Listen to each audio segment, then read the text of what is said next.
소울 스토리타임에 오신 것을 환영합니다.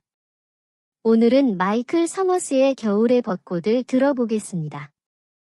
전쟁, 우정, 사랑의 감동적인 이야기입니다. 지금 시작합니다. 모시, 오쿠라 씨, 미치코 씨인가요? 그렇습니다. 이분이 오카모토 씨, 스미코 씨인가요? 네, 전화를 받아주셔서 감사합니다. 괜찮으시다면 제 키어스 씨에 대해 이야기하고 싶습니다. 그를 알고 계셨나요? 긴 침묵이 이어졌다.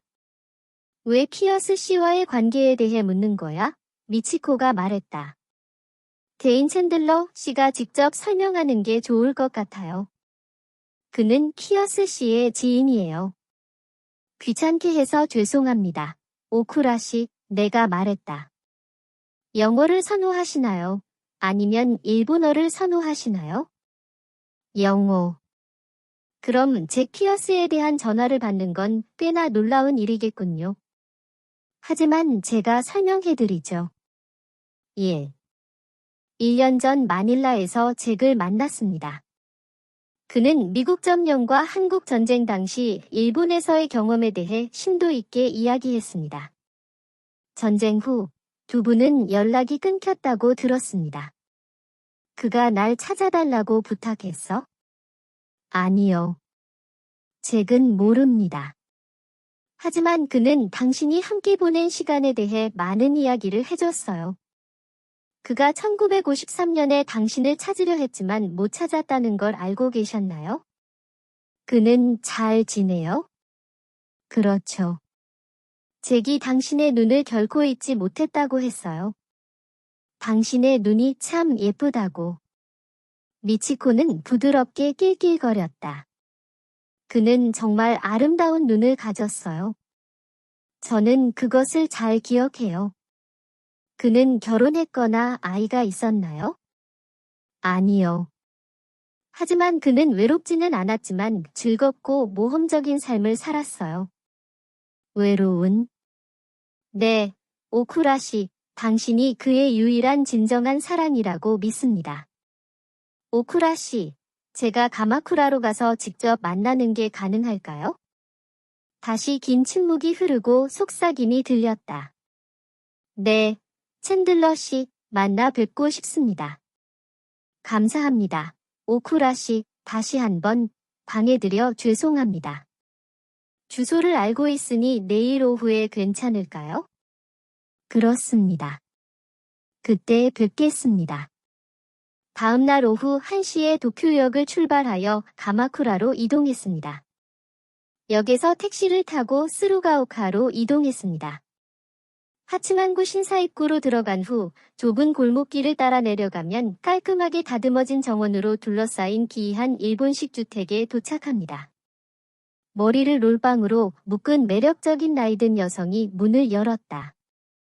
그녀는 자신을 미치코 오쿠라라고 소개하고 대나무, 단풍나무, 철쭉이 있는 아름다운 선정원을 내려다보는 거실로 나를 초대했고 돌길을 따라 명상실로 향했는데 명상실 안에는 부처님이 앉아 계셨다. 그녀는 내게 앉으라고 했고 녹차를 따랐다. 제 가족을 소개하겠습니다. 제 딸 나나미, 손자 요시, 손녀 리에입니다. 만나서 정말 반갑습니다. 나는 그들에게 선물을 주며 말했다. 나는 미치코가 거의 완벽한 영어로 말하는 것을 지켜보았다. 시간이 그녀의 모습을 형성했듯이 물이 흙을 형성했지만 나는 내 앞에 매우 훌륭하고 우아한 여성을 보았다. 전쟁 때문에 남편, 아버지, 어머니, 형을 잃었어요. 그래서 그때는 사는 목적이 보이지 않았어요.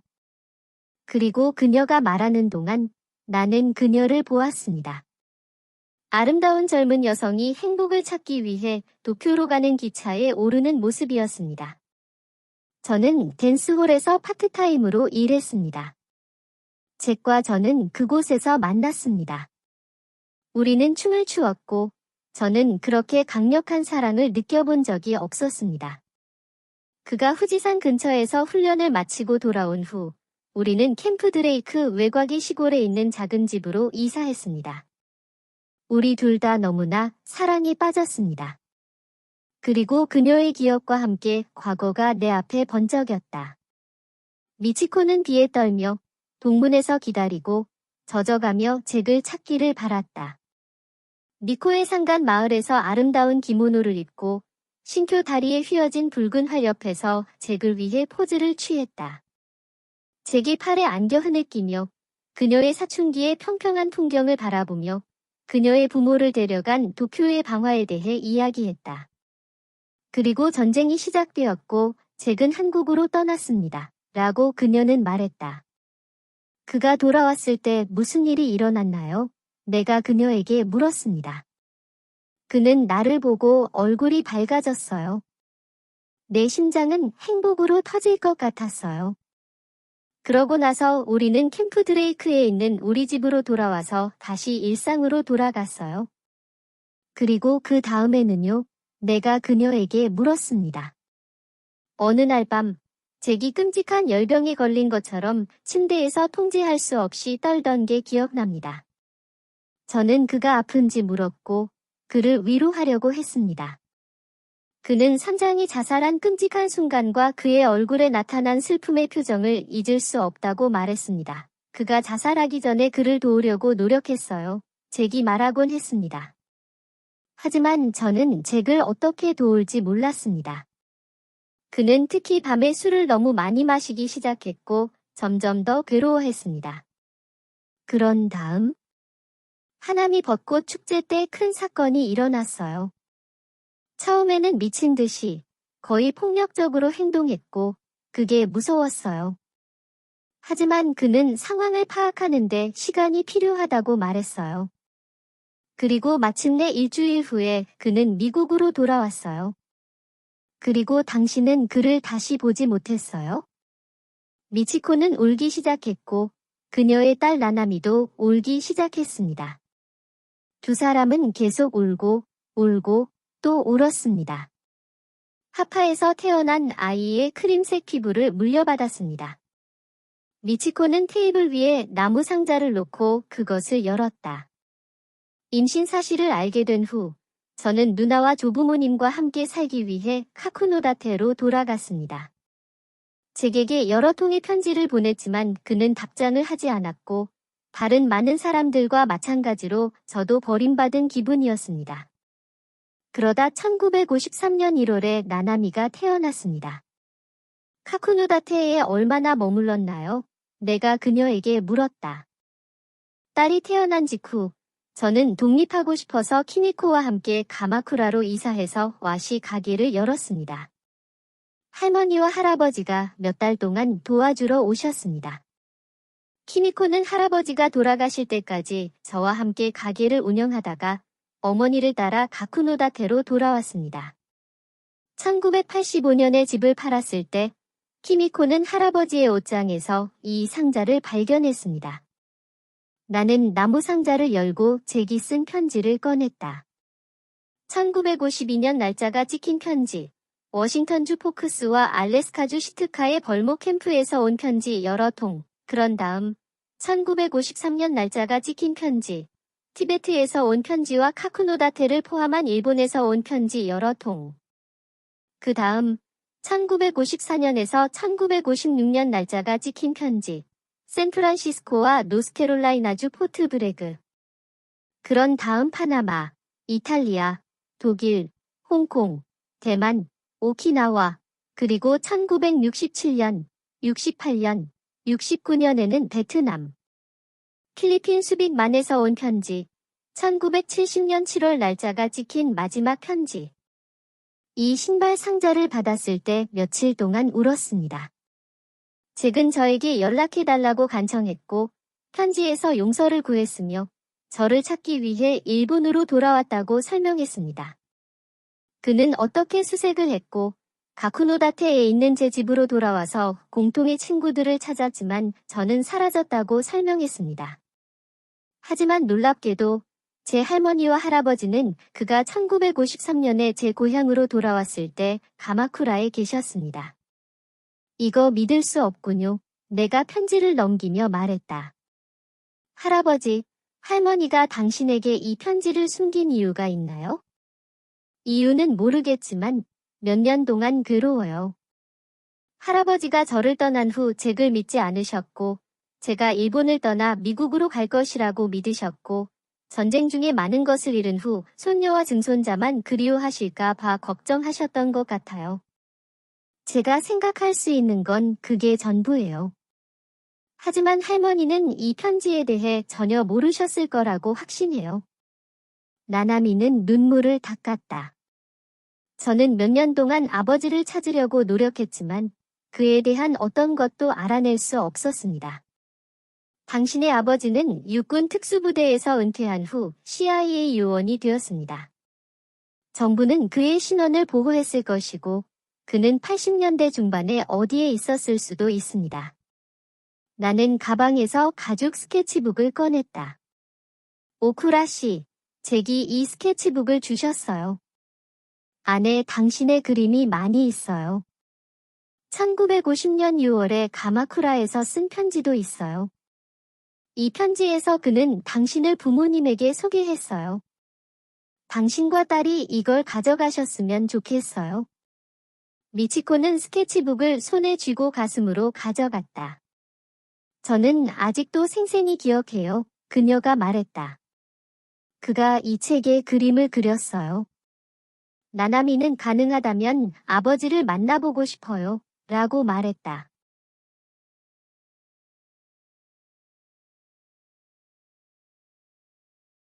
호텔 로렐로이조에 체크인하고 저희 둘이 야외 카페에서 저녁을 먹을 곳을 예약했습니다. 스페인산 리오하 와인 한 병을 주문했는데 마드리드에서 기차를 타고 가며 느꼈던 아침의 긴장과 잭에게 이 소식을 어떻게 전해야 할지 고민하던 마음이 금세 풀렸습니다. 멋진 스페인 시골과 과일이 가득한 리오하의 도움으로 저는 살아있고 짐이 없고 멋진 기분을 느꼈습니다. 잭이 제 발견에 어떻게 반응할지 예측할 수 없었지만 그는 미치코, 그의 딸, 손자, 손녀에 대한 진실을 알고 있을 거라고 확신했습니다. 잭이 챙이 넓은 검은색 코르도반 모자를 쓰고 은색 턱수염을 기른 채 레스토랑에 들어왔을 때 나는 달콤한 블랙베리 향을 깊이 들이마시며 두 번째 와인을 따랐다. 아쉽게도 우리는 다시 만났습니다. 하지만 이번에는 스페인 부르게테에서 만났죠. 정말 흥미로운 삶이었죠. 나의 좋은 친구요. 당신은 정말 멋지네요, 잭. 스페인 송어가 당신을 후하게 대했다고 생각해요. 아주 관대하게, 대인. 젊은 시절에 나는 해밍웨이의 발자취를 따라가며 버게테를 낚는 것을 꿈꿨고, 그래서 여기 있습니다. 그럼 내년에는 아프리카의 푸른 언덕에서 당신을 만날 수 있을까요? 아, 저는 그 푸른 언덕을 좋아해요. 그리고 대여름 철새철의 세렝게티만큼 기분 좋은 건 없어요.